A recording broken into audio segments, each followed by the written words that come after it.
Hello IPXers, our first video at Mobile World Congress Barcelona 2025. I've not said that yet, I think it came out relatively smoothly. We're here with Mark from Supermicro. This is our first interview of the show. How exciting! We stumbled across this booth, marvellous booth, and the first thing we saw was multi-network edge AI platform, and we thought, that's our community. So we found Mark, and he's going to talk to us about how Supermicro interpret this edge AI word, phrase even, what it means to them, and what platform they have, and what they can potentially offer you. So, Mark, over to you. Thank you, Guy. So edge AI, it's a pretty broad term, but for us, we look at it as, is there an AI workload that you don't want to process in the cloud, that you need to process at the edge? And that could be for a lot of reasons. It could be for cost. Running those workloads in AWS or Azure can get very pricey, especially if you're doing AI. It's a lot of operations. So customers want to bring that in-house to save on those costs. You have privacy. If you're looking to analyze video, either of customers or you have corporate data you're looking to do a large language model against, you may not want that information to be in the cloud. It's privacy concerns. Especially in the EU space, you do have GDPR, where you do have those concerns about privacy you have to follow. So, by processing that AI video at the edge, you do stay on the right side of that. And also it's speed. In certain contexts, the speed is everything. So if it's a security context, you don't want to have that delay going up to a cloud service, coming back down, because that's going to slow your reaction time. If it's loss prevention at a self-checkout at a grocery store, you need to know that something's going on very quickly so that you can get involved and intervene. So, multitude of reasons why you'd want to do AI at the edge. Yep. And Supermicro, a lot of our edge line kind of grew up in that telco space. Yep. So, it comes from a telco background. Absolutely, absolutely. The reason why I found this question, the reason why we walked onto this booth is we've got these boxes here. Yeah. Nearly all the time when we're talking about edge AI, we're talking about much smaller devices than we have here. Okay. So it's interesting to see how your interpretation of an edge AI is in these big servers. Mm-hmm. But I understand that they are, in the definition that you've just given, yeah, they are doing edge processing. Absolutely.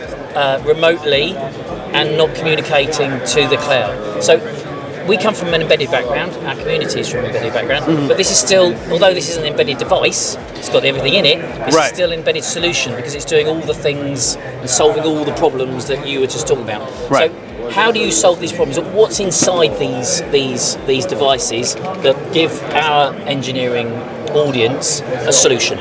Sure. So our edge line, it ranges quite greatly on the computational side.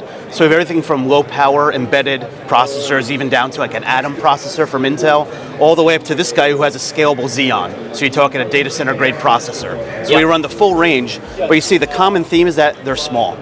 They're not meant for a data center. They're meant to be... That's not a data center, is it? No. I mean, you can't even rail mount this. It doesn't exist. Yep. And if you look right here, it actually has screw holes. This is meant to be hung on a wall. Yep. So, we're looking for those environments where you don't have a big server rack. The most you may have is a two-post telco rack, which for a lot of our devices goes right in. That device you see at the end, that's a short depth that can go right into a two-post.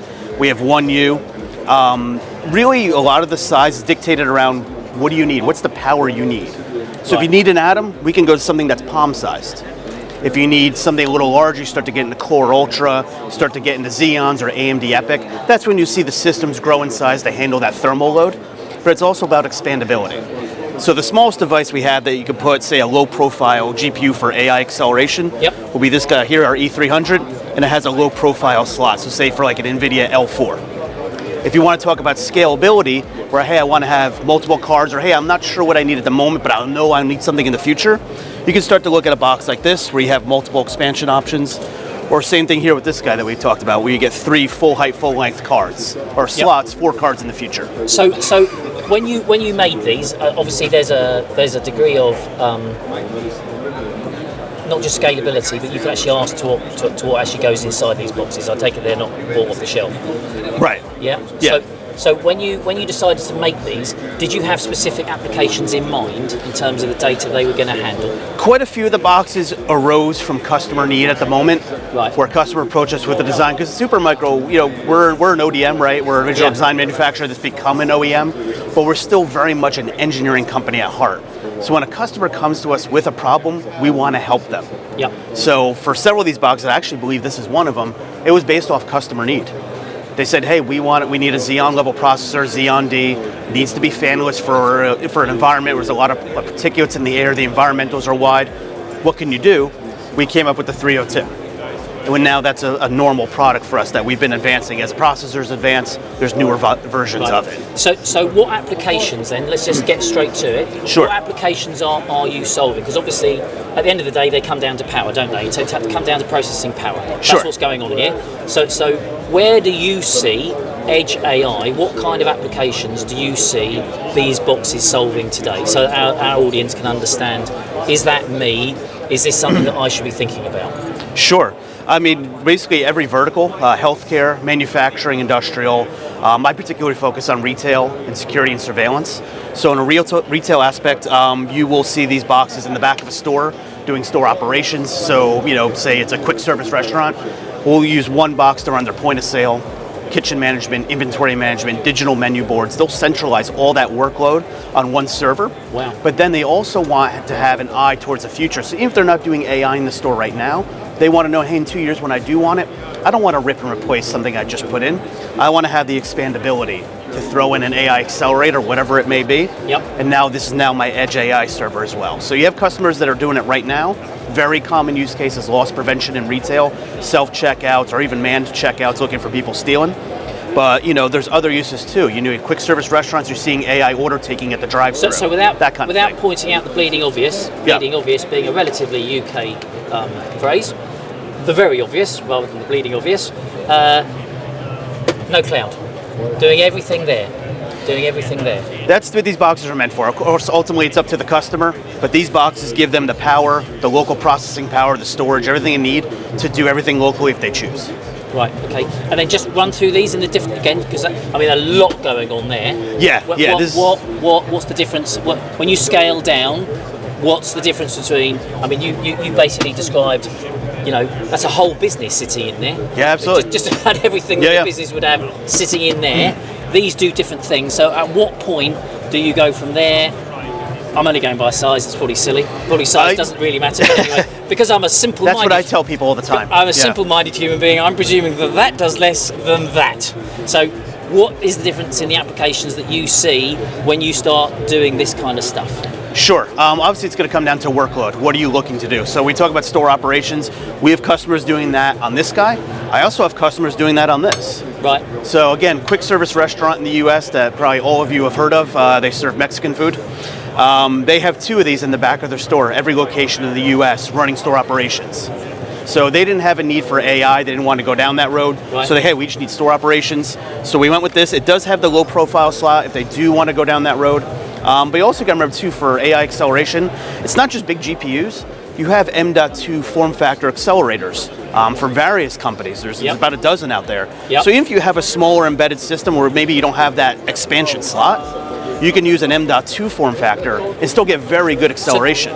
So these are actually quite flexible as to what goes in them. Absolutely. You can pick and choose what application, they work with you and they work out exactly what they need, and then they go from there and then they decide what goes in there. Yeah, absolutely. So last question, because this revolution of Edge AI, we were just chatting before we started the video. I first visited Mobile World Congress after the pandemic 3 years ago.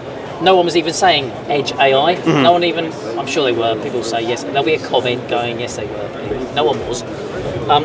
Where do you, in the next 18 months, how do you see the power and how do you see the processing changing in your world? In other words, how much more are these going to do in 18 months' time than they do now, so they can understand the future of this world?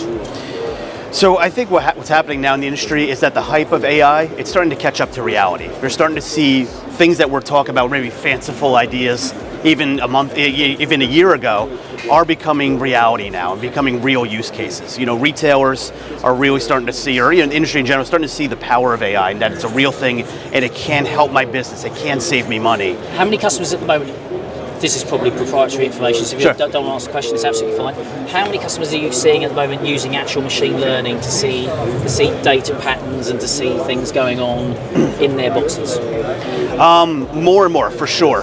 You know, you look at like big data analytics, you know, large retailers, companies that just have a ton of data, where before it was literally spreadsheets, people looking for trends, trying to predict the future, predict forecasting for orders from overseas, from manufacturing, all that. They are starting to realize that, hey, wait a minute, I can take all this data, normalize it, and pump it through AI and start to spit out results quickly and seeing that, constantly. Are you seeing that on the boxes or going to the cloud? So it's a mix. We're seeing that customers do that in their own local data centers, co-locations, that kind of thing, again, for that data privacy. Yeah. What we're seeing with the edge boxes is a lot of AI computer vision is being done at the edge, again, because of video and whatnot. So like I said, loss prevention, store operations, stock outs, inventory control, that kind of thing is becoming more and more popular at the edge that we're seeing. So vision particularly?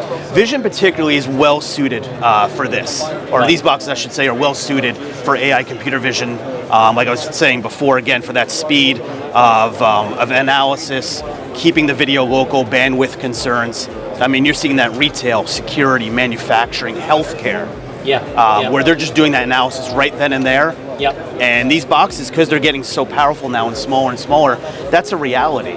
You know, you could put one of these boxes in a medical cart in an OR to help with surgery. You know, it's just the doors are opening more and more now, except before where a lot of the AI use cases were, I'll call it a little fanciful. Yep. Now they're starting to become reality. Right. And so, now I think things are going to accelerate quick. Yeah, so it really is speeding up. It is. Like mad. It is. Yeah. Yeah, for sure.